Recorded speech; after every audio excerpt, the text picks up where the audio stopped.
Welcome to We Life, the radio news magazine for Cullowhee, Jackson County, and the region. This show is a collaboration between the Western Carolina Journalist and 95.3 WWCU. You'll hear us every Friday at 4 p.m. until the end of the semester. Tune in to hear news from your local area each week, and if you miss us on the air, check out the Western Carolina Journalist website under the podcast tab, We Life. This week's We Life is a special edition on WCU Sports, and I'm your host, Morgan Corson, sports editor at the Western Carolina Journalist. You'll hear from my friends and co-hosts from WWCU's Stray Cats. We will review the season so far, but before that, you'll hear from some of the athletes who make this sports season at WCU extraordinary.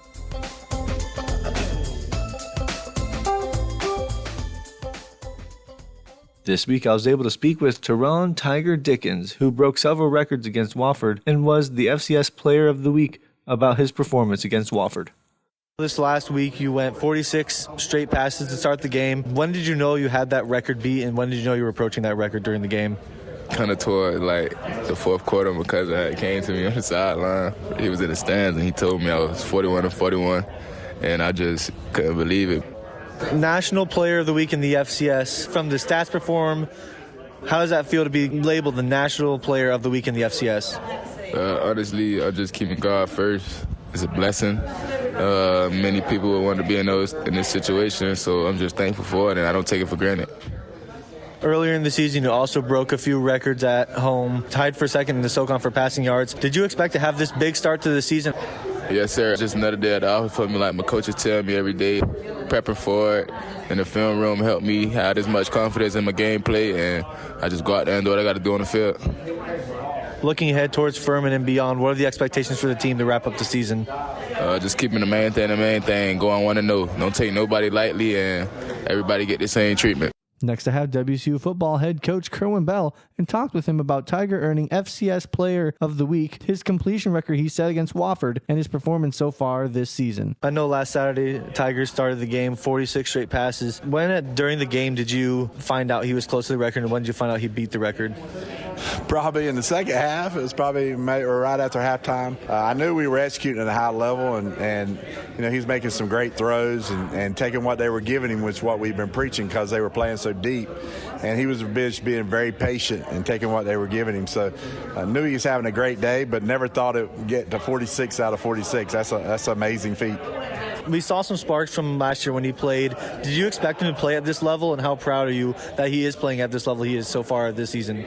Well, when he did get his chance, when Cole got hurt, for him to come in, I think the first game was Chattanooga, which is a really good football team here at home, and he throws 4 touchdowns, something like that, 500 yards passing.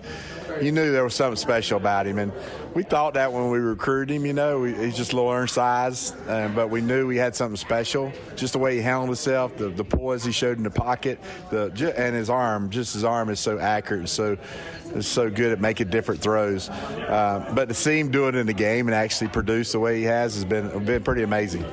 Voted National Player of the Week for FCS by the Stat Perform poll. How deserving is he of that award this week?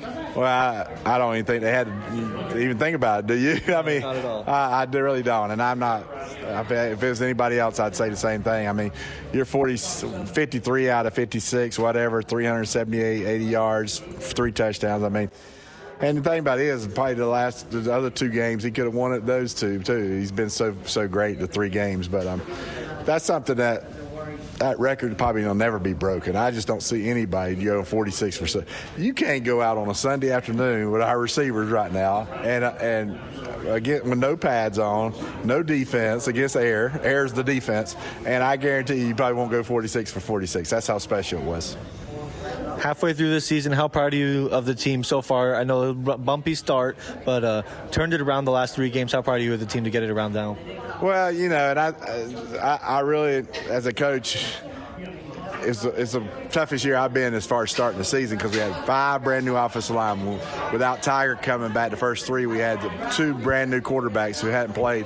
And you're trying to put this team together. You know that there's some possibilities there, but you know it's going to take some growth. And you just got to be patient. I think it's going to be like this for years to come because of the portal and the situation with NIL and everybody moving around.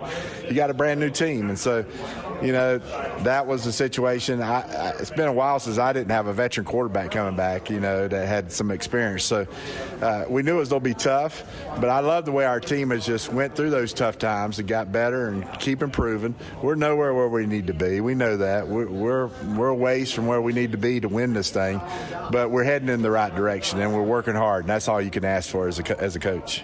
Thank you so much. Last week, WCU women's soccer team won 9-0 in a game against the Virginia Military Institute. Isabel DeMarco had a first-half natural hat trick. A natural hat trick is when a player has 3 straight goals when no one on either team except herself has scored during that time. She scored in the 16th, 17th, and 31st minute of the first half of the game. DeMarco's first-half hat trick is the second in program history and the first since WCU Hall of Famer Jordan Howell Dunn in 2000. DeMarco's hat trick was also the third hat trick in program history and the first since 2002. DeMarco also scored 2 goals against the Citadel. Those 5 goals and 11 points earned her the Southern Conference Offensive Player of the Week and the top drawer soccer national team of the week. Cal Raleigh, a Cullowhee native and starting catcher for the Seattle Mariners, has taken Major League Baseball by storm this season. Raleigh had 60 home runs this season. He is now the Mariners' single-season home run leader, passing MLB Hall of Famer Ken Griffey Jr. He also set the MLB record for the most home runs by a switch hitter in a single season, passing Mickey Mantle. A switch hitter is a player who can bat from either the left or right-handed batter's box. Raleigh also broke the record for the most home runs by a catcher in a single season. He led the Mariners to their first playoff season since 2022. Raleigh finished the regular season with a .246 batting average, 125 RBIs, and 146 total hits. Raleigh has been in the conversation for the American League MVP all season and has made a statement to be awarded the MVP. This week I had the opportunity to talk with James Tyre, the leading receiver on WCU's football team. First, thank you for doing this with me today. I know you have a lot in your busy schedule between football and academics, so just thank you for that. Yes, sir. Thank you for having me. Coming to Western, you're a student athlete, so we're going to start with the student side. What's your major and what year are you? Business management is my major, and I am a junior in the class. And why did you choose the sport of football, and did you play any other sports growing up? So I grew up playing football and basketball. I always thought I was going to play basketball when I was a kid, and then I got to high school and kind of realized I was going to play football because I'm not the tallest person, but I ended up choosing football because that's what I love, and my family also wanted me to do that. And when you play football at Western, you are a receiver. Have you played any other positions during your time playing football?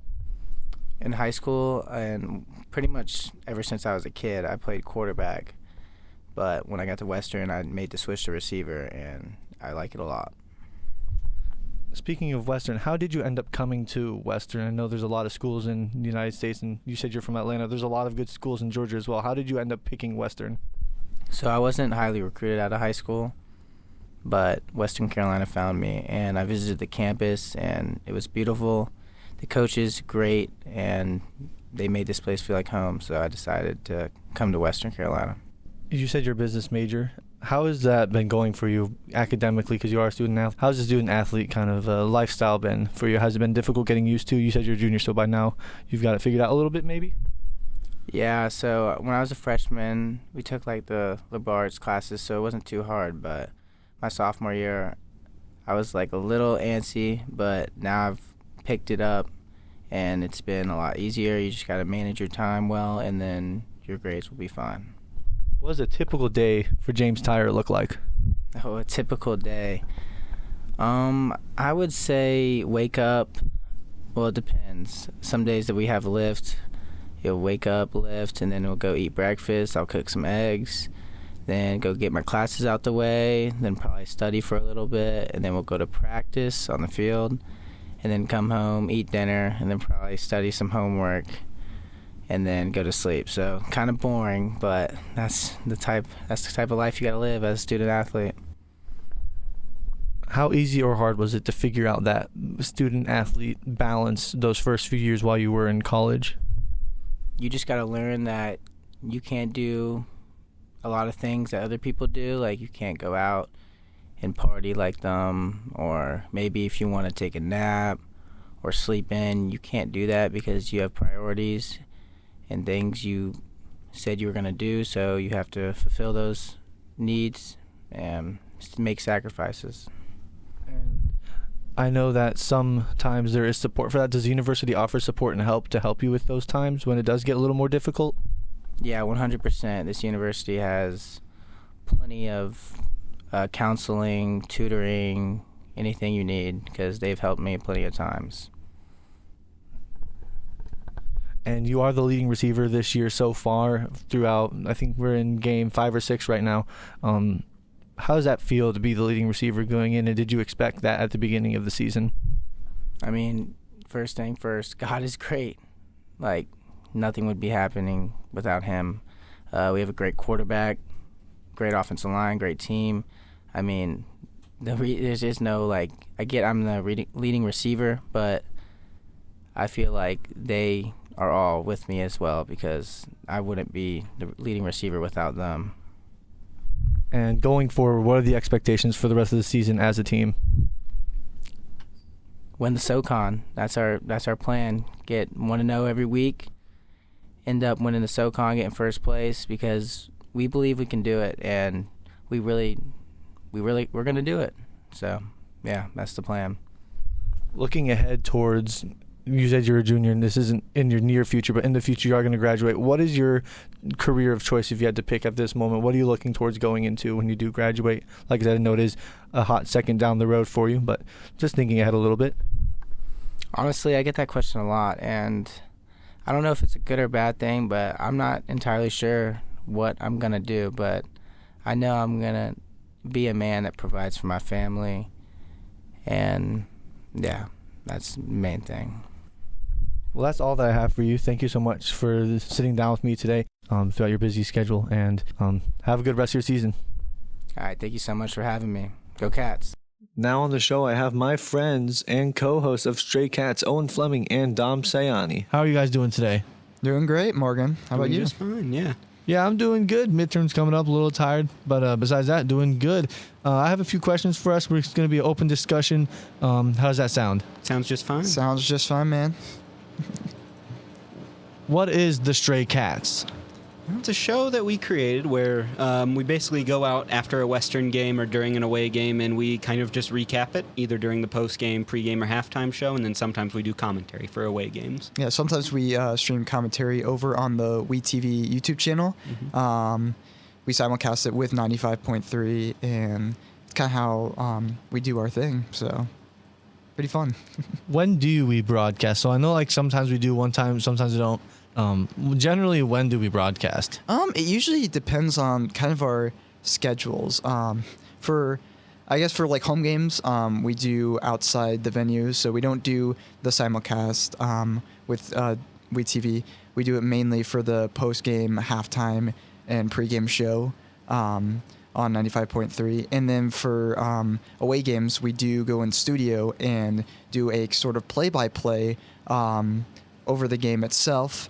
And we still do the simulcast with 95.3, the pregame, halftime, and postgame show. So, pretty much. Yeah, I mean, that's basically how we do it. Yeah. What kind of preparation goes into one of these broadcasts? I know that, like, we do a lot of work, and it's a lot of things, but tell us a little more about, like, what does that look like? Well, the main thing is kind of creating the dossier kind of script that we're going to use for the show. We set up a plan of what we're going to discuss during the pregame. We compile the stats from last week's games and season. We check the standings. Really, we just try to figure out which storylines we want to focus on before a show, and then we kind of focus on those. Yeah, I mean, that's kind of what Owen mentioned we just kind of go off of what the storylines are for the week. We prepare. It takes a lot of writing. I mean, yeah. And then we also have our producers, of course. They have to set up with all their audio gear down at 95.3. Absolutely, yeah. That's a ton of things that they have to do. So.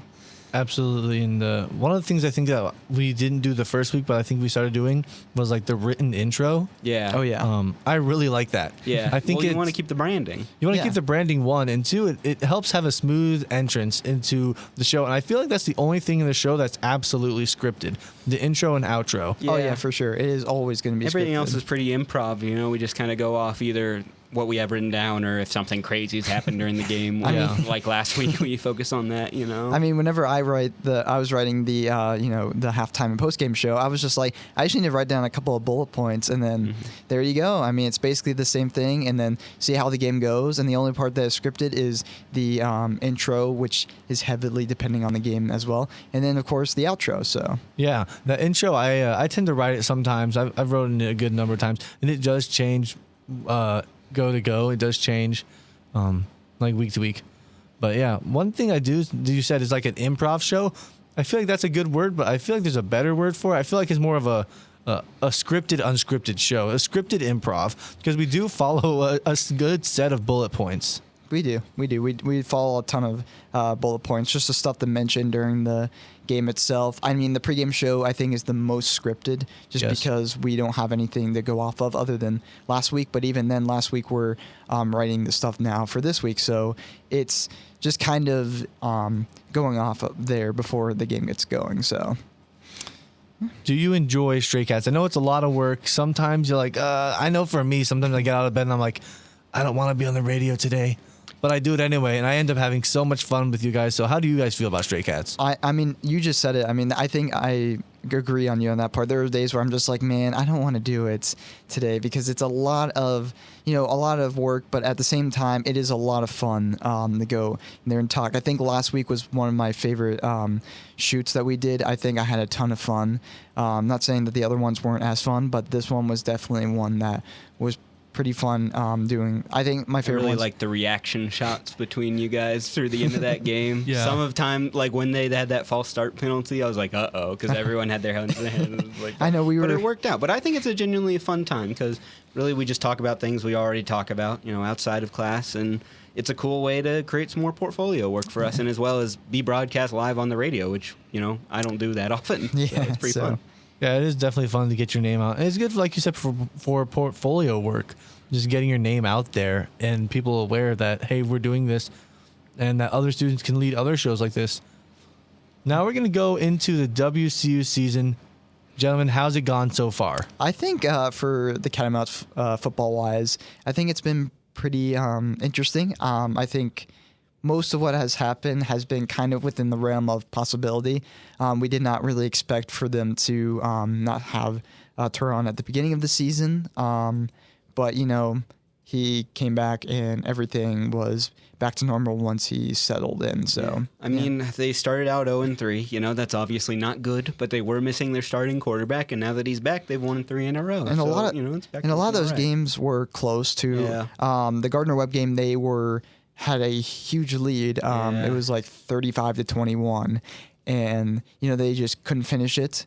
So that was a little heartbreaking, especially during firework night. That was definitely one that you kind of wish you can have that back. And Elon also a tough game, obviously, as they got really close to pulling ahead, but in the fourth quarter it just melted down. But overall, these last 3 games have been really promising. There's still some red flags in my eyes, like the defense sometimes, but overall, now that Turon's back, I think we're rolling. I think it's looking good. I agree. Yeah.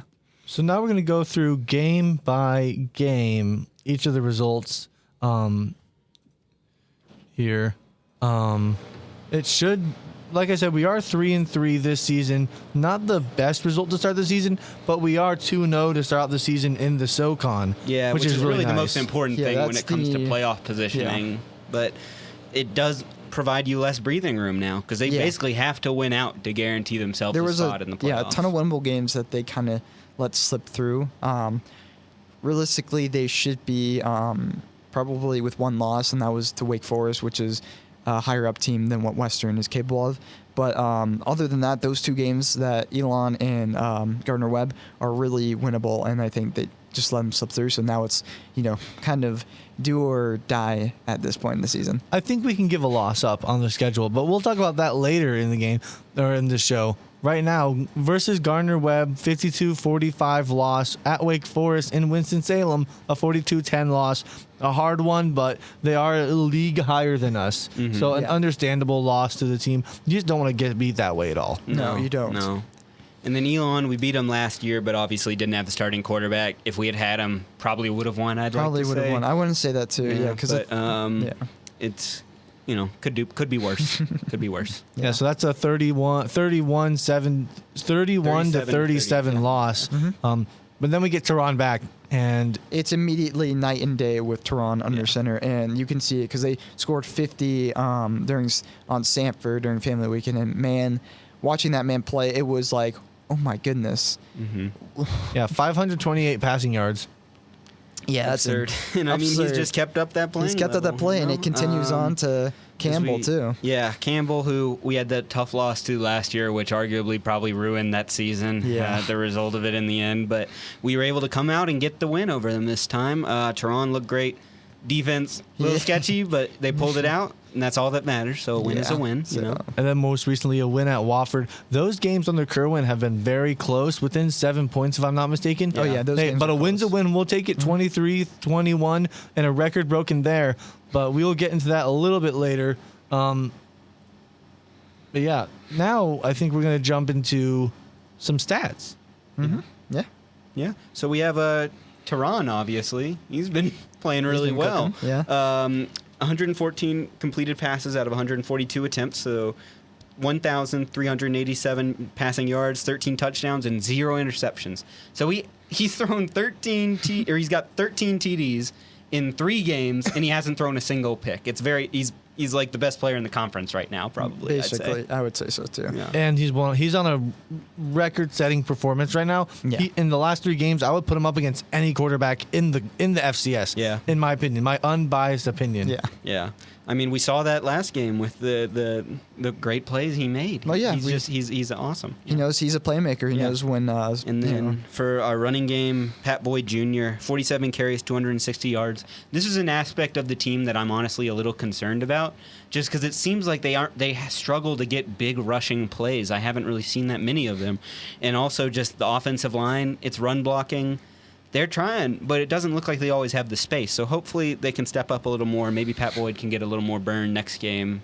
Maybe. Yeah, maybe. We'll see how that goes. But I think continuing on, you had Malik Knight as one of the receivers as well that has been having a sort of coming out year for Malik Knight. And Malik Knight's established. I think who you're thinking of is James Tyre. Maybe I'm thinking of James Tyre. You're right. He's coming kind of out showed year. up as Tehran's new favorite weapon. Yeah. James Tyre. So with Colombo out, and we've always had a good slot receiver, whether it's Colombo last year in the last few seasons. But James Tyre, 40 receptions, 428 yards, and 6 touchdowns, leading I think he's, if I'm not mistaken, he's one of the top receivers in the country when it comes to that touchdown number. But he's the number 1 receiver on the team right now with 40 receptions, 428 yards. That's over 10 yards of reception. I mean, he's been. I mean, last game we were seeing it all. I mean, if it wasn't for Tehran's historic game, then he would have definitely been probably we would say the player of the game. But Tehran just had that unbelievable, probably never will be touched performance with the completions. So and he's actually currently the leading receiver in the Southern Conference, James Tyre, right now. The next one is Noah Grievous, who has 388 yards. He's leading touchdowns by far as well. Actually, he's tied with a different player, Owen Sweeney, but leading the SoCon in yards and tied for touchdowns. And don't look too far back there. Malik Knight's in 3rd, I believe. Yeah. I mean, in total yards. Yeah, we go down. Malik Knight's 7th right now. 7th? Okay. Yeah, so those games might change it a little bit. Right. But he's 7th currently. Which isn't bad. Now we're going on to the defense. Jordan Thompson, 25 solo tackles, 22 assisted tackles for a total of 47 tackles, 2 sacks, and a fumble recovery for the linebacker. Mm-hmm. I mean, 47 tackles in 6 games. That's pretty good. He's all over the field. He's making plays. He's getting sacks. Obviously, sometimes you're hoping for a pick from a linebacker, but that's not always the most optional thing. He's still our leading tackler. He's an important part of the defense, I'd say. And the cornerback, Hassan Sykes, 2 interceptions, 3 deflections, and 24 tackles. Just a star in the backfield. He's been playing great for us defensively. Of the defense, yeah. Absolutely. A lockdown corner and just a guy who's been playing out of his mind right now. In the secondary, sometimes gives up the big plays, but Hassan's usually right there. No, he's usually there to break up the big coverage. plays. Yeah. So, moving on to the next part, Tehran's records. Dude has set 7 records or tied 7 records in the 3 games he's played. Arguably should be National Player of the Week 3 times. We won't get into that. I saw the NCAA finally posted him today. Like the Yes, official they did. account. They finally did. shouted They him did. out. So he did win FCS Player of the Week for offense by the FCS Staff Perform poll this week. But, man, let's start it off. This week, 46 straight passes completed, an NCAA record. The previous, 29. Yeah. NFL record, 25. It was like a video game, you know? It I was was. up in the radio station listening to the broadcast, and I just couldn't believe what I was hearing. I don't think the announcers could either. Daniel Hooker sounded pretty shocked, you know? I talked with Kerwin Bell yesterday, and he said that you could put a quarterback on the field with his receivers, no defense, and he's still not going to complete 46 passes. And I ought to believe it. That's a true. stellar You probably just day throw one out of the from Yeah. Teron Dickens. Also, another record he set yesterday or on Saturday: 50 straight passes, record for most completions in a row in a single season. So that takes the last 4 passes from the previous game and adds them on. That's another record. The previous record was 39. He tied with Carlos Davis Shout out Carlos and Davis. Troy Mitchell for the most passing yards or passing touchdowns in a game in WCU history with 6. And that was his first game out. I mean, obviously, he looks fantastic, and we're lucky to have him here. Yeah, he's a great player, you know? Luckily, the 3 games that he missed didn't, stunt him or anything like that. He's continued to be great, and it's shown week in and week out. So Absolutely. SoCon standings. No surprise at number 1. Mercer 4-0, 4-1 overall. They're the team to beat in the SoCon. They've proved that year after year in the last 2 seasons. Yeah, I remember they're the team people to beat. overreacting over that one loss, but Mercer's still a good football team. Mercer is you a know? They're really great good football team, and they're yes. going to be a tough beat. I was one of those people that was like, oh no, Mercer lost.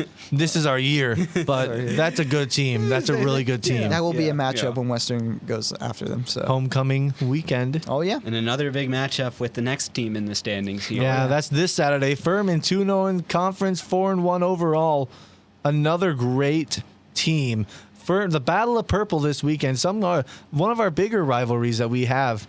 I don't know if it's because we both wear purple or what, but another big game. A very heated rivalry too. Yeah, I mean, I think Western has a shot, but they've got to come out strong. The defense has to come to play. Yes. I mean, if our quarterback keeps playing the way he is, they have a chance, obviously, but he can't just be him. You know, No, he it's gotta needs, be he the needs to whole have some team. help. Yeah. Yeah, absolutely. WCU, Western in third, 2-0 in conference, 3-3 overall. Those 3 losses coming in 3 tough games. Yeah, very tough games. Next, the Citadel, 2-1 in conference. Then Chattanooga, 1-1 in conference. VMI, 0-1. The Blue Ridge Border Battle rivalry. ETSU, Eastern Tennessee State University, 0-2 in conference, 2-4 overall. And then Sanford at 0-4. Yeah, I mean, obviously, the SoCon, it can be a tough division. Western hasn't won in a very long time. Yes. But they're in a position right now where they control their own destiny, obviously, as Yeah, they continue on across all these teams. Hopefully they can keep raising up the standings as we go on. Absolutely. Now, looking ahead, we play Furman this week. Citadel, Chattanooga, those are away games. And then we have Mercer and ETSU at home and finish off the season against VMI. We're halfway through the season. It's gone so fast. Yep. But Furman game is an important one. Mercer is important. In my opinion, we can lose one of the other 4. And I think we still win the conference as long as we beat Mercer and we beat Furman. What do you guys think? If you can get the convincing resume of we beat the 2 other best teams, then that's Yes. going to help you a That's lot, gonna even help if you you have the push. loss in Yeah. conference. Obviously, Citadel, Chattanooga, those are teams we should be able to beat, I would hope. We've had struggles to get in Chattanooga the last 2 years. I But do they want to also remind that. they looked like they might have taken a step back. I was gonna say this year so Chattanooga far. this They're year 2-4 is not right the same now. that they were last year, No. where it was like a tough battle with Western. This year, Chattanooga just looks a Their shell of quarterback, themselves. for comparison, Tehran has thrown 13 touchdowns. Chattanooga's quarterback has thrown 5 touchdowns and 7 interceptions. Oh boy. In all 6 games, I believe. Yep. Yep. Yeah, where Tehran's only played in 3. Yeah. So at least we have a good quarterback. Yeah.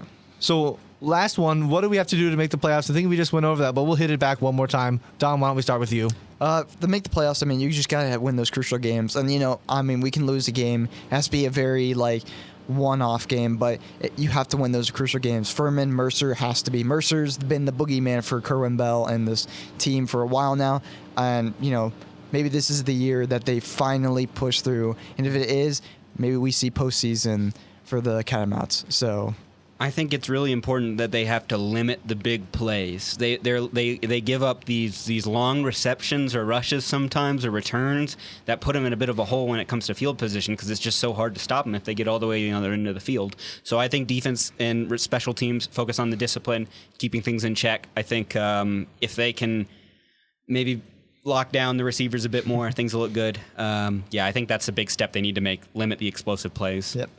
Well, that's what we have with the Stray Cats.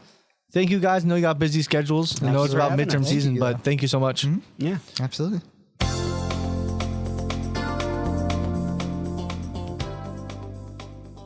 Thank you for tuning in to We Life this week. Come back next week for the Fall Break Edition with Max Poku Concom. This has been We Life, a collaboration between 95.3 WWCU and the Western Carolina Journalist. If you missed us on the air, listen on the Western Carolina Journalist website under the podcast tab to hear our catalog of episodes. I'm Morgan Corson, wishing you a great weekend.